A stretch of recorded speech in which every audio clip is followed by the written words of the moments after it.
সবাইকে আমন্ত্রণ কুলে স্পোর্টস 24 আপনাদের সাথে আছি আমি শাফাত মিদুল। শিরোনাম শুনছিলেন, এবার বিস্তারিত। কাল শুরু হচ্ছে নারী টি-20 বিশ্বকাপের নবম আসর। উদ্বোধনী ম্যাচে স্কটল্যান্ডের মুখোমুখি হবে বাংলাদেশ।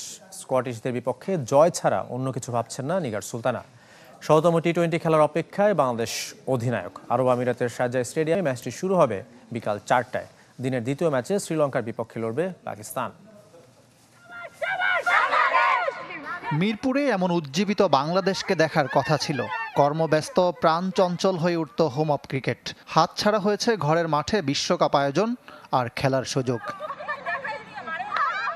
যা হবার হয়েছে, পেছনে না তাকিয়ে মাঠের পারফরমেন্সে নতুন কিছু করে দেখাতে চায় টাইগ্রেসরা। সেই স্বপ্ন নিয়ে মুখোমুখি হচ্ছে স্কটল্যান্ডের, যে ম্যাচ দিয়ে শুরু হচ্ছে বিশ্বকাপের নবম আসর। কোনো ওয়ার্ল্ড কাপে তেমন বলার মতো কিছু করতে পারিনি, সো আমাদের জন্য এটা অনেক বেশি ইম্পর্টেন্ট এর জন্য যে আমরা চাই যেন এই ওয়ার্ল্ড কাপটা আমাদের জন্য কাউন্টেবল হয় এবং মেমোরেবল হয়। We are representing to 200 million. 200 million মানুষের প্রতিনিধিত্ব করছে বাংলাদেশ। সবাই এই টুর্নামেন্টের দিকে চেয়ে আছে। আশা করি মেয়েরা তাদের ভালো ক্রিকেট উপহার দেবে। First two games, practice games. বিশ্বকাপে বাংলাদেশের প্রাপ্তি একমাত্র জয়, তাও এক দশক আগে 2014 সালে শ্রীলঙ্কাকে হারিয়েছিল লাল সবুজ। স্কটিশদের বিপক্ষে জয়ে নতুন যাত্রার সূচনা করতে চায় নিগার সুলতানার দল। স্কটল্যান্ড প্রথমবার খেলছে বিশ্বকাপ। তাদের বিপক্ষে কখনো না হারার আত্মবিশ্বাসও কাজে লাগানোর প্রত্যাশা বাংলাদেশের।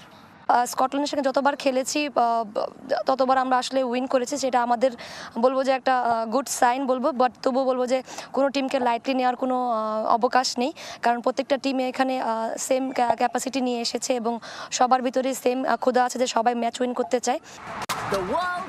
বাংলাদেশ থেকে সরে যাওয়ার পর আরব আমিরাত টুর্নামেন্ট আয়োজনের সুযোগ লুফে নেয়। দুবাই ও শারজায় 20 অক্টোবর পর্যন্ত 23 ম্যাচের আসর। 10 দলের ক্রিকেট অ্যাকশন এবার বাড়তি মাত্রা যোগ করেছে আইসিসির এক ঘোষণায়। 225% বাড়িয়ে পুরুষদের সমান প্রাইজ মানি দেয়া হবে নারীদেরও। বৈষম্যহীন আইসিসি ইভেন্টে বাংলাদেশ নারী দলের উপরও প্রত্যাশা অনেক। তবে শক্তিশালী অস্ট্রেলিয়া, ইংল্যান্ডের মতো দল থাকতে কাজটা চ্যালেঞ্জিং। সর্বাধিক 6 বার শিরোপা জিতেছে অজি নারীরা। ইংল্যান্ড ও ওয়েস্ট ইন্ডিজ চ্যাম্পিয়ন হয়েছে একবার করে। ইকরাম হুসাইন, চ্যানেল 24। এদিকে দেশ ছাড়ার আগে বাংলাদেশের ক্রিকেটাররা জানিয়ে গেছেন তাদের লক্ষ্যের কথা, দল ও ব্যক্তিগতভাবে। আমরা যেন একটা ম্যাচ উইন করে সেটা স্টার্ট করতে পারি, যেন আমি ভালো খেলতে পারি, দলের জয় অবদান রাখতে পারি এবং 1 থেকে 2টা ম্যাচ জিততে পারি।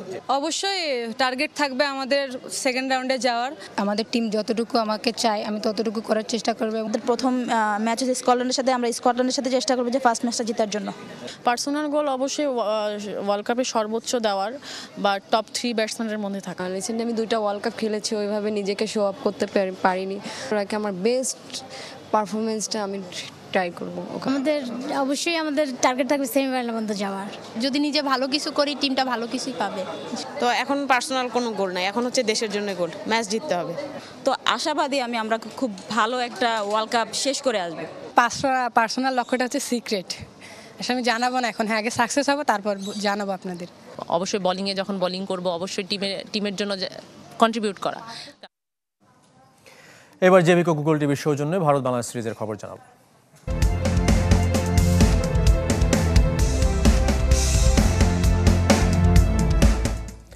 কানপুর থেকে প্রথম টি-20 ভেন্যু গোয়ালিয়রে পৌঁছেছে বাংলাদেশ দল। গতকালই দিল্লি পৌঁছান টি-20 স্পেশালিস্ট 10 ক্রিকেটার। তারাও আজ গোয়ালিয়র গেছেন। টেস্ট খেলা 5 ক্রিকেটার নাজমুল শান্ত, লিটন দাস, জাকির আলী, তাসকিন আহমেদ ও মেহেদি মিরাজ কানপুর থেকে যোগ দিয়েছেন। পুনর্বাসন প্রক্রিয়ার অংশ হিসেবে দলের সাথে থাকবেন পেসার ইবাদত হোসেন। 6 অক্টোবর 3 ম্যাচ সিরিজের প্রথম টি-20, বাকি দুটি টি-20 9 ও 12 অক্টোবর দিল্লি ও হায়দ্রাবাদে। টেস্ট সিরিজের হতাশা ভুলে সাদা বলে ভালো করার প্রত্যাশা টাইগারদের।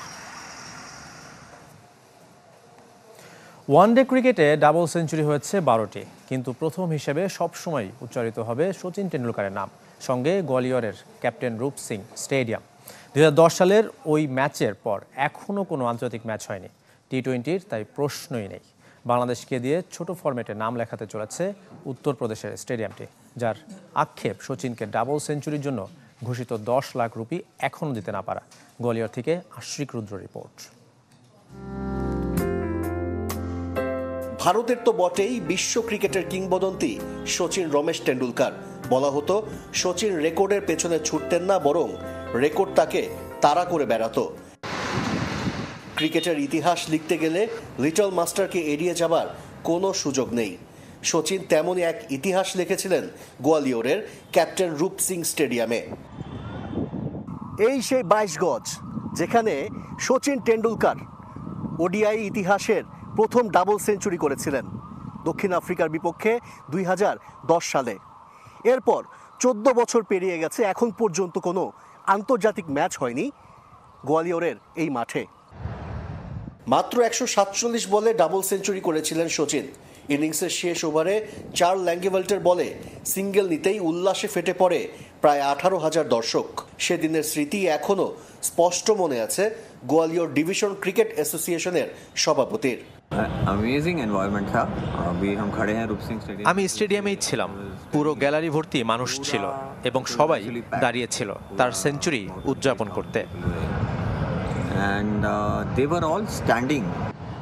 স্টেডিয়ামটি তার জৌলুস হারিয়েছে। বয়স ভিত্তিক টুর্নামেন্ট আর ইরানি কাপের কিছু ম্যাচ ছাড়া খুব একটা ব্যস্ততা থাকে না। 2010-এর পর সচিন টেন্ডুলকারও কখনো রূপ সিং স্টেডিয়ামে পা রাখেননি, তাই গোয়ালিয়র ডিভিশন ক্রিকেট থেকে ঘোষিত 10 লাখ টাকার চেকও তুলে দেওয়া হয়নি কিংবদন্তির হাতে। এটা অনেক পুরনো স্টেডিয়াম, অন্যান্য ভেন্যুর তুলনায় সুযোগ সুবিধাও কম, তাই এখন আর বেশি খেলা হয় না। তবে গোয়ালিয়র এখনও সচিনকে ধারণ করে। রূপ সিং স্টেডিয়ামের সব জায়গায় টেন্ডুলকারের স্মৃতি। শুধু তাই নয়, মাঠের অদূরে একটি রাস্তাও সচিনের নামে করা হয়েছে। আশরিক রুদ্র, চ্যানেল 24, গোয়ালিয়র, ভারত। এদিকে আইসিসি অলরাউন্ডার র্যাঙ্কিংয়ের সেরা 5-এ মেহেদী হাসান মিরাজ। ভারতের বিপক্ষে টেস্ট সিরিজ শেষে প্রথমবার টেস্ট অলরাউন্ডারদের মধ্যে শীর্ষ 5-এ তিনি। 14 বছর পর ব্যাটিংয়ে সেরা 50-এর বাইরে সাকিব আল হাসান। কানপুর টেস্টের পর র্যাঙ্কিং প্রকাশ করেছে আইসিসি। ভারতে ব্যাট হাতে ভালো করতে না পারলেও বল হাতে 9 উইকেট নিয়েছেন মেহেদী হাসান মিরাজ। এতে 2 ধাপ উন্নতি করেছেন। টেস্টের র্যাঙ্কিংয়ে বাংলাদেশি ব্যাটারদের মধ্যে সবচেয়ে বেশি উন্নতি করেছেন মুমিনুল হক। কানপুরে সেঞ্চুরির পর 16 ধাপ এগিয়ে 42 নম্বরে এই ব্যাটার। টাইগারদের মধ্যে সবার উপরে মুশফিকুর রহিম, তালিকায় 24তম তিনি।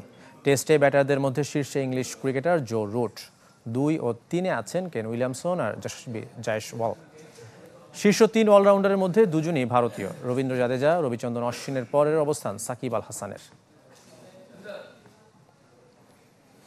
এদিকে সাকিব আল হাসান ও তার স্ত্রীর ব্যাংক হিসাব তলব করেছে কেন্দ্রীয় ব্যাংকের আর্থিক গোয়েন্দা বিভাগ, ফাইন্যান্সিয়াল ইন্টেলিজেন্স ইউনিট। বিএফআইইউর পাঠানো এক চিঠিতে সাকিব ও তার স্ত্রীর নামে থাকা ব্যাংক অ্যাকাউন্ট ও অন্যান্য আর্থিক প্রতিষ্ঠানের হিসাবের তথ্য দিতে বলা হয়েছে। 5 কার্যদিবসের মধ্যে তথ্য দেবে সংশ্লিষ্ট ব্যাংক ও আর্থিক প্রতিষ্ঠানগুলো। কদিন আগে শেয়ার বাজার কারসাজির দায়ে তাকে 50 লাখ টাকা জরিমানা করেছিল সিকিউরিটিজ অ্যান্ড এক্সচেঞ্জ কমিশন। এই সিদ্ধান্তে বিদায়ী টেস্ট খেলতে সাকিব আল হাসানের দেশে ফেরা আরও কঠিন হয়ে গেল। দিনভর উত্তেজনা, হাতাহাতি, ধাওয়া পাল্টা ধাওয়ার ঘটনা ঘটেছে ফুটবল ভবনে। বাফুফে নির্বাচনের কাউন্সিলর হওয়ার আপত্তি শুনানি ছিল এদিন। সকালে শুরু হওয়া শুনানি দুপুরে শেষ হলেও এখনও সিদ্ধান্ত জানায়নি কমিটি। কাল নির্বাহী কমিটির সভায় চূড়ান্ত হবে ডেলিগেশন তালিকা। ফুটবল নির্বাচন আসলেই উত্তপ্ত হয় ফুটবল ভবন। একটা ভোটার হবার আকাঙ্ক্ষা বহু জনের। এবার আলোচনায় তৃতীয় বিভাগের দল উত্তরবঙ্গ এফসি। ক্লাবটির ফুটবল সম্পাদক নমিন ওমান গ্রেফতার হয়েছেন চাঁদাবাজির মামলায়। তার পক্ষ নিয়ে আপিল কমিটির কাছে গিয়েছিলেন ক্লাবটির আইন বিষয়ক সম্পাদক শাহাদাত হোসেন জুবায়ের। শাহাদাতের দাবি, উত্তরবঙ্গ এফসির পক্ষে কাজ না করার হুমকি পেয়ে আসছিলেন। তাকে ঠেকাতেই আসে একদল, তখনই হয় হাতাহাতি, ধাওয়া পাল্টা ধাওয়া। এমন আরও অনেক অভিযোগ নিয়ে ফুটবল ভবনে ব্যস্ত সময় পার করে ফুটবল ফেডারেশন ডেলিগেশন নির্ধারণের আপিল কমিটি। যে কমিটির 5 সদস্যের 4 জনই আমলা, বাকিজন সাধারণ সম্পাদক। ক্লাব ও সংস্থার পক্ষ থেকে একাধিক ব্যক্তি কাউন্সিলর ফর্ম জমা দেয়ায় সমস্যার উদ্ভব। প্রত্যেকেই তাদের পক্ষে প্রমাণ উপস্থাপন করেছেন কমিটির কাছে। ফুটবল নির্বাচনে যোগ্য ক্লাব ও সংস্থা 139। যশোর ও সাতক্ষীরা ফুটবল অ্যাসোসিয়েশন নিয়ে মামলা বিচারাধীন থাকায় তাদের বাদ দিয়েই 137 ডেলিগেটের নাম চায় বাফুফে। আপিল কমিটির সিদ্ধান্তের পর বৃহস্পতিবার নির্বাহী কমিটির সভায় ডেলিগেশন তালিকা চূড়ান্ত করবে ফেডারেশনের নির্বাহী কমিটি। সঙ্গে গঠিত হবে নির্বাচন কমিশন। 26 অক্টোবর বহুল আলোচিত বাংলাদেশ ফুটবল ফেডারেশন নির্বাচন। জহির সাগর, চ্যানেল 24, ঢাকা। পদত্যাগ করলেন অলিম্পিক অ্যাসোসিয়েশনের সভাপতি সাবেক সেনাপ্রধান জেনারেল অবসরপ্রাপ্ত শফিউদ্দিন আহমেদ। গত মাসে 15 তারিখ পদত্যাগপত্রে স্বাক্ষর করেন, কিন্তু বিওএতে বুধবার পৌঁছেছে। অলিম্পিক অ্যাসোসিয়েশনের সভাপতি পদ নির্বাচিত, যদিও প্রথা মেনে সেনাপ্রধানের বিপক্ষে আর কেউ প্রার্থী হন না। 2021 সালের 22 ডিসেম্বর জেনারেল শফিউদ্দিন সভাপতি নির্বাচিত হন। সভাপতি পদ শূন্য হওয়ায় এখন নতুন করে নির্বাচন কার্যক্রম শুরু হবে। দিয়েগো মারাদোনাকে সম্মান জানাতে তৈরি হবে সমাধিস্থল, আর তা উন্মুক্ত থাকবে সবার জন্য। তার মেয়ের আবেদনের প্রেক্ষিতে আর্জেন্টিনার একটি আদালত মারাদোনার দেহাবশেষ সরানোর অনুমতি দিয়েছে। যে আদালতে তার মৃত্যু অস্বাভাবিক কিনা তার বিচার চলছে। কারো কাছে তিনি ফুটবল ঈশ্বর, কারো কাছে পূজনীয় ব্যক্তিত্ব। তাই দিয়েগো আর্মান্দো মারাদোনাকে শ্রদ্ধা আর সম্মান জানানোর পথটা সারা বিশ্বের মানুষের জন্য উন্মুক্ত রাখতে চায় তার পরিবার। সাধারণ কবরস্থানে আরও শত মানুষের সাথে চিরশায়িত না থেকে শহরের মধ্যে তৈরি করতে চায় সমাধি স্তম্ভ। বেয়া ভিস্তা থেকে বুয়েন্স আয়ার্সের কেন্দ্রস্থল পুয়ের্তো মাদেরোতে সরিয়ে নেয়ার ইচ্ছা তার মেয়ের, যা কিনা অংশ হবে M10 মেমোরিয়াল প্রজেক্টের, যেখানে চিরশায়িত মারাদোনাকে যেমন দেখা যাবে তেমনি মারাদোনা জাদুঘরও হবে। গত বছর এমন প্রকল্পের ঘোষণা দিয়েছিল তার পরিবার।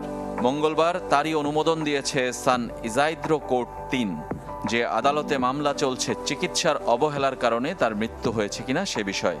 মারাদোনার চিকিৎসার দায়িত্বে থাকা 8 জনের বিরুদ্ধে অভিযোগে এনে চলছে এই মামলা।